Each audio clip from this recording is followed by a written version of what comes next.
जालन्यातील ब्राह्मण समाजाची शिष्टमंडळ मुंबईच्या दिशेने रवाना। शासन पत्र दिलं, त्या पत्रानुसार मुंबईच्या दिशेने रवाना। उपोषण करते दीपक रणवरे। उद्या फटाक्यांची तयारी ठेवा। अखिल भारतीय बहुभाषिक ब्राह्मण महासंघाचे प्रदेश अध्यक्ष सुरेश मुळे यांचे ब्राह्मण समाजाला आवाहन।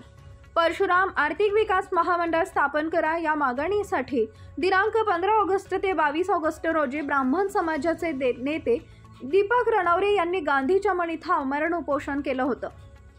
शासनाने 3 सप्टेंबर रोजी मुख्यमंत्री उपमुख्यमंत्री सोबत बैठक लावण्याचं आश्वासन दिल्याने उपोषण मागे घेण्यात आले।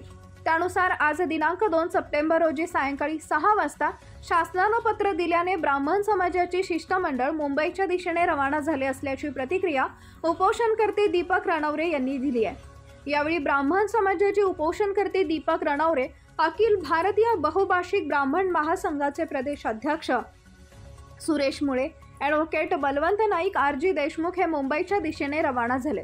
उद्या दिनांक 3 सप्टेंबर रोजी मुंबई इथं सह्याद्री इथं दुपारी 12:15 वाजता मुख्यमंत्री उपमुख्यमंत्री सोबत बैठकीचं आयोजन करण्यात आले। त्यानुसार ब्राह्मण समाजात शिष्टमंडळ मुंबईच्या दिशेने रवाना झालंय। आपण यशाकडे चाललोय। सरकार आपल्याला परशुराम आर्थिक विकास महामंडळ देणारच आहे। घरातून शुभेच्छा द्यावे, उद्या फटाक्यांची तयारी ठेवा, असे आवाहन अखिल भारतीय बहुभाषिक ब्राह्मण महासंघाचे प्रदेश अध्यक्ष सुरेश मुळे यांनी दिलंय।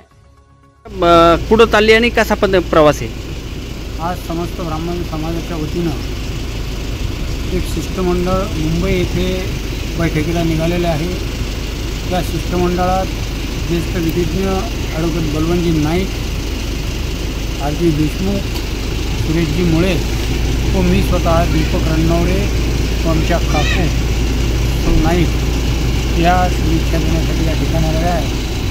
समाजाचं परशुराम आर्थिक विकास महामंडळ मान्य व्हावं यासाठी शासनानं आजच जे काही पत्र दिलं त्या पत्रामध्ये उद्या 12:45 सह्याद्री अतिथीगृहामध्ये बैठकीचं आयोजन केलेलं आहे आणि या बैठकीला मुख्यमंत्री उपमुख्यमंत्री व संबंधित विभागाचे सचिव आणि मंत्री त्या बैठकीत उपस्थित राहणारे।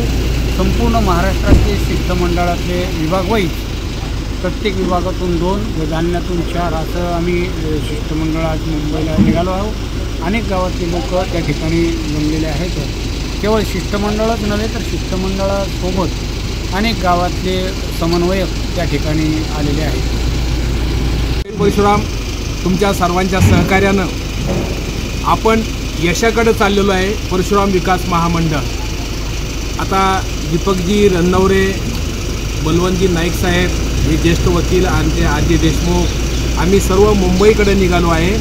तुम्ही सर्वांनी आपल्या घरातून शुभेच्छा द्या। सरकार आपल्याला महामंडळ देणारच आहे, यावर आपण सर्व ठाम झालेलो आहे। भेटूया आपण उद्या। मला असं वाटतं उद्या तुम्ही फटाक्याची तयारी ठेवा। जय हिंद, जय महाराष्ट्र, जय परशुराम।